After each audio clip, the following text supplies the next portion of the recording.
The war between Disney and DeSantis is finally coming to an end. However, the flat circle of history brought us very close to where we were at the beginning. Today we're going to go over what the terms of the this ending is and what it means for the future. Let's go.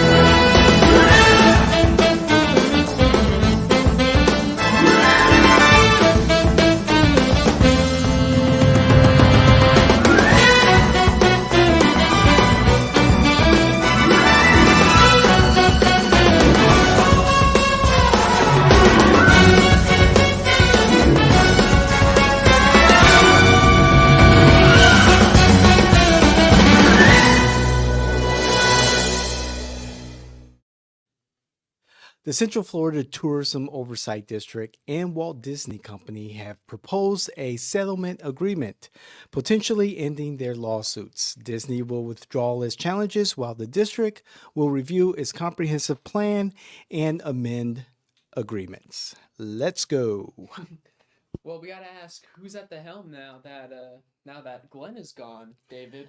It is, oh boy, and we what we do know about her, and I will find her name eventually, but what we do know about her is that she is a former lobbyist for Disney, and this particular individual has had many dealings with the state in Tallahassee, doing what lobbyists do, and so it's kind of come full circle. I think the only thing that's really changed is the names on the board, the name of the district itself.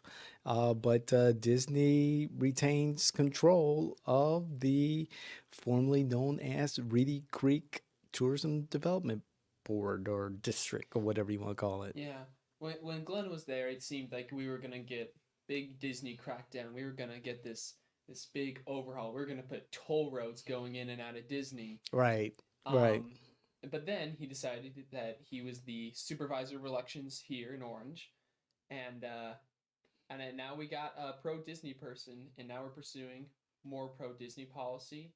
Both sides are kind of withdrawing their hardliner positions, and it's interesting because it seemed like everything turned on a dime. Oh yeah. Like it wasn't long ago when you had Disney, which put out something stating like that we're not going to withdraw our challenges, we're not going to back down, we're not going to give up, and then like not 5 seconds later they say, "Oh, Florida and us, we're the best of friends." Right. You know, uh, Bob Iger, Iger. thank you, had a mini coup among the stockholders that he put down recently, questioning where the Disney brand was heading. But Iger survived. DeSantis lost badly his bid for the Republican presidential nomination. So both sides were feeling a lot of heat, and Disney was benefiting regardless of what was happening with the formerly known as Reedy Creek district. Um, Disney was still getting legislation that benefited them from Tallahassee. So something politics, business, whatever. Are we not surprised? No, I'm not No, surprised. no. And I think you and I we had a conversation with a gentleman at a fundraising party for the Democrats, Hmm. and there was this question of, will Disney flip where their money's going? They've been putting money in the hands of the same people that are now going after them. Don't forget that, by the way, who donates to Republican campaigns around here? That's right. Disney. And it was Yes. like, well, maybe they're gonna shift to Democrats now the Democrats are friendly. But what were the Democrats going to do for them? What are they going to do for them? Yes. They failed to prove to Disney as well that they were an effective party, that they would get people elected, and that they would get their Disney's agenda done. They failed to prove that, so Disney's not gonna make any more changes because they see the Republicans that have the supermajority as their best option by far, and perhaps as their only option. Right. And I'm looking up who the new district administrator, whoever's in charge of the Central Florida Tourism District. I want to say is Stephanie Copel. How do you pronounce that? That's a cool name. Yeah, Coplasos? Kaplasis. Kaplasis? Yes, former Secretary of the Florida Department of Transportation, Interesting. 54 years old, and is the district administrator of the Central Florida Tourism Oversight District.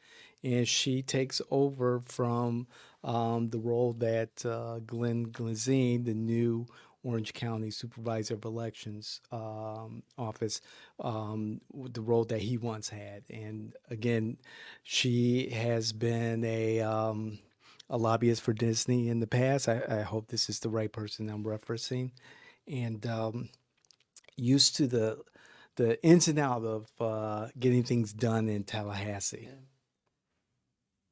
And this is kind of, Yeah. I don't go along with the narrative that, now that the DeSantis campaign is over, that things are now like, it's not like morning in Florida and that things are Hmm. going lovely again. We're still getting goofy legislation, but you do see this de-emphasis on PR from the Florida state, because I think it was a good PR move for both Disney and DeSantis. Sure. This whole dispute, it was good for DeSantis because he got to show, these big conservative heads that he means business. He fights wokeism and all of that good stuff. And Disney got their PR showing that, even amongst government opposition, they will still support you. Right. Both sides got the PR, and now that DeSantis's PR is over, now that Disney shareholders have gotten sick and tired of this nonsense, I think they've both sides decided that they don't need the press anymore. They don't need the press for this dispute anymore. And now it's just time to go back to the pro business that we had before. Right. And Florida, as far as pro business states go, Florida is like king of pro business states at this point. Ugh. How much action were they going to take? They weren't going to do shit. Yeah. Yeah. I mean, I know there were some organizations. I know there was one particular group of individuals, Disney defenders, who were all about, rallying behind Disney, taking on the dragon and DeSantis and, just, putting out a lot of like feel good stuff about Disney. Mm-hmm. And I wonder how they feel about this right now. And if they thought that maybe, they were just, pawns in a much larger game. I mean, I think in a lot of ways they were, and I don't know. I don't really know anybody like that personally, so I can't actually give a good account for that. I never perceived that to be the case. I always kind of perceived this as like almost as like rich people squabbles, Right. and I always figured that like one way or the other, because of just how much money and power Disney has here and influence. I mean, how big of a role they play in our economy, that Florida was only going to go against them so much Hmm. before they eventually cracked down and bent to Disney. I think that was always guaranteed to happen. Right. Um, I'm trying to confirm that Stephanie is. I want to make sure I got this right because it may not be Stephanie who is the new president, and I'm just looking for any information that's on any of the Disney related websites or the state website about who is now in charge. And I just want to make sure that we give you all the right information, not misinformation. However, if it turns out that it's not Stephanie, we'll make that clarification in the show notes. yeah, and on YouTube and whatnot, we'll add a comment. We'll add a pinned comment, clarifying the name. If for some reason the name is wrong, I'll come in and do that. You guys don't have to worry. Excellent. Um, but yeah, this I think shows perfectly the dichotomy that government has with big business, especially in a state like this, with a supermajority. Um, things so much can be puffed up for Mm-hmm. press, just like half our legislation was during the DeSantis campaign. I mean, they put out legislation throughout that campaign that they knew was going to get struck down. I mean, there was obviously going to get struck down. Like the live adult entertainment bill, it was just straight up a content regulation. You don't get to do that. In the absence of obscenity, you don't get to do that. But they knew, and it didn't matter to them because what they were after really was coverage over the issue, over just how audacious the bill was, or how they were fighting against the woke movement.